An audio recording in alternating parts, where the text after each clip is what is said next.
নমস্কার বন্ধুরা, আশা করছি তোমরা ভালো আছো। আমার চ্যানেলে তোমাদেরকে স্বাগত। দেখো, আমি প্রিভিয়াস ক্লাসে তোমাদের সঙ্গে ক্লাস 11-এর পল সায়েন্সের নাগরিকতা কিভাবে অর্জন করা যায় সেটা পড়িয়েছি। আজকে আলোচনা করব নাগরিকতা কিভাবে বিলুপ্ত হয়। একটা রাষ্ট্রের নাগরিক যে নাগরিকতা পায় জন্মসূত্রে, সে যে সারা জীবনই নাগরিকতা পাবে তা তো নয়। তাহলে আজকে আমাদের টপিকস হচ্ছে যে কিভাবে নাগরিকতা হারায়। ঠিক আছে, এবার ক্লাসে আসা যাক। ফার্স্ট পয়েন্ট দেখো কি বলছে, যে একজন ব্যক্তি একাধিক রাষ্ট্রের কখনোই নাগরিক হতে পারে না। কোনো একজন ব্যক্তি ইন্ডিয়ান নাগরিক এবং আমেরিকার নাগরিক কখনো হতে পারে না। তাই যদি কোনো নাগরিক স্বেচ্ছায় কোনো বিদেশি রাষ্ট্রের নাগরিকতা গ্রহণ করে, তাহলে তার নিজ রাষ্ট্রের নাগরিকতা হারায়। তাহলে বোঝা গেল যে একজন ব্যক্তি একটা মাত্র রাষ্ট্রেরই নাগরিক হতে পারবে, কখনো কিন্তু দুটো রাষ্ট্রের নাগরিক হতে পারবে না।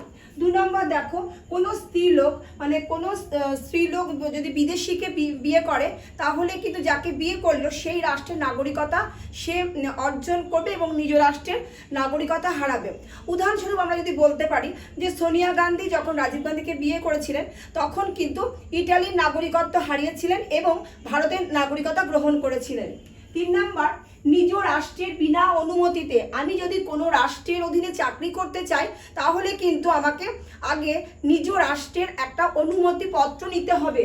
যদি অনুমতিপত্র না নিয়ে কোনো ব্যক্তি নিজ রাষ্ট্রের বহিরাষ্ট্রে চাকরি করে, তার নিজ রাষ্ট্রের নাগরিকতা সে হারাবে।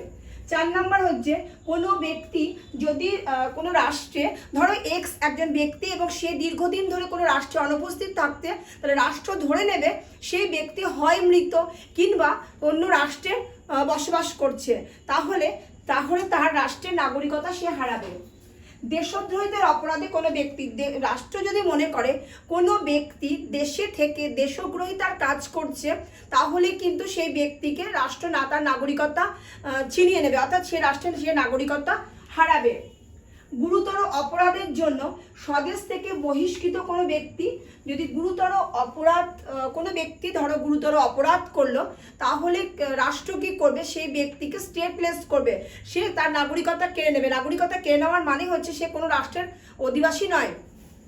নেক্সট হচ্ছে, নিজ রাষ্ট্রের অনুমতি ব্যতীত বিদেশি কোনো রাষ্ট্র থেকে যদি কোনো সম্মান কিংবা প্রদত্ত কোনো প্রাইজ কোনো বিদেশি রাষ্ট্র থেকে কোনো ব্যক্তি গ্রহণ করে, তাহলে কিন্তু নিজ রাষ্ট্রের অনুমতি একদম দরকার।